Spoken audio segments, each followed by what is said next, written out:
ఇదే ఫ్రెండ్స్ మన దగ్గర ఉండే 2 షెడ్లో పెద్ద షెడ్ ఇదే, ఇంకొకటి ఆ పక్క చిన్న షెడ్ ఉండదు ఫ్రెండ్స్. ఇదే చిన్న షెడ్ ఫ్రెండ్స్. దీనిలో అయితే నేను కోళ్ళను పొదుగులో పెడతాను. అది పొదుగులో పెట్టి పిల్లలు వెళ్ళినాక మొత్తం ఈ షెడ్కి మార్చేస్తాను ఫ్రెండ్స్. పెద్ద షెడ్కి కింద ఉన్న చూడ పిల్లలు దీంట్లో మార్చేస్తాను. ఓకే ఫ్రెండ్స్, మన ఛానల్ ప్రస్తుతం చూస్తూ ఉంటే లైక్ చేయండి, అలాగే సబ్స్క్రైబ్ చేసుకోండి ఫ్రెండ్స్. మీరు చూస్తున్న ఈ కోడి వచ్చేసి మొత్తం 8 పిల్లలు పెట్టుకుంటుంది ఫ్రెండ్స్. ఈ కోడి పిల్లలకైతే మొత్తం 2 months అయితే కంప్లీట్ అయిపోయింది. నెక్స్ట్ అయితే ఈ కోడి ఏమో గుడ్డుకు వచ్చే మొత్తం ఉంటుంది.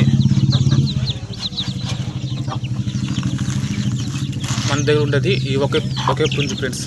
ఇదైతే ఈ సండే వచ్చి అడిగినారు సేల్స్కి, నేనైతే సేల్స్ చేయలేదు ఫ్రెండ్స్. మన దగ్గర ఉండేది ఒకటే. మళ్ళీ పుంజం వేస్తే మన పెట్టకోళ్ళకి అంతా పుంజు లేకుండా పోయిస్తాను, నేను అమ్మలేదు, సేల్ చేయలేదు. ఈ పిల్లలంతా పెద్ద అయినాక నేను చేస్తాను ఫ్రెండ్స్.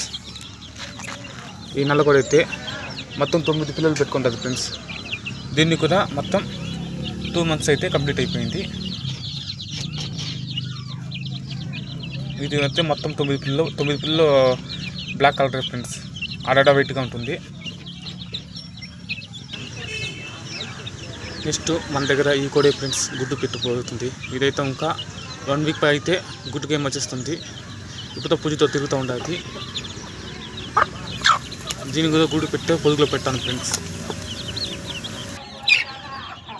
మన సొన్నాలి కూడా అయితే ఇంకా పొదుగులోనే కూర్చోండదు ఫ్రెండ్స్. ఇంకా పొదుగు నుంచి బయటకు రాలేదు. నేను ఎప్పుడు అదే హ్యాష్ ట్యాప్ అయ్యి బయటకు వస్తుంటే అప్పుడే రాణిని వదిలేసినాను ఫ్రెండ్స్. అంతవరకు దాన్ని ఏం మిస్టేక్ చెప్పిన ఉన్నాను. నేను చూస్తున్న ఈ కోడి వచ్చేసి మొత్తం 12 పిల్లలు అయితే హ్యాచింగ్ చేసింది. ఇప్పుడైతే 11 ఉండాలి ఫ్రెండ్స్. ఒకరోజు అయితే బయటకు వదిలినాను, ఒకటి వచ్చి ముందు వచ్చి పక్కన వేసింది. అందుకనేసి మళ్ళీ లోపల వేసి షెడ్లను వేసినాను ఫ్రెండ్స్, బయట పోకుండా ఉండేదానికి. మన ఛానల్ని ఫస్ట్ చూస్తూ ఉంటే లైక్ చేయండి, అలాగే సబ్స్క్రైబ్ చేయండి ఫ్రెండ్స్. మనము ఈ నెక్స్ట్ వీడియోలో కోళ్ళు బాగా డెవలప్మెంట్ చేయాలి ఫ్రెండ్స్. మీ సపోర్ట్ వల్ల నేను డెవలప్మెంట్ అవ్వాలి ఫ్రెండ్స్.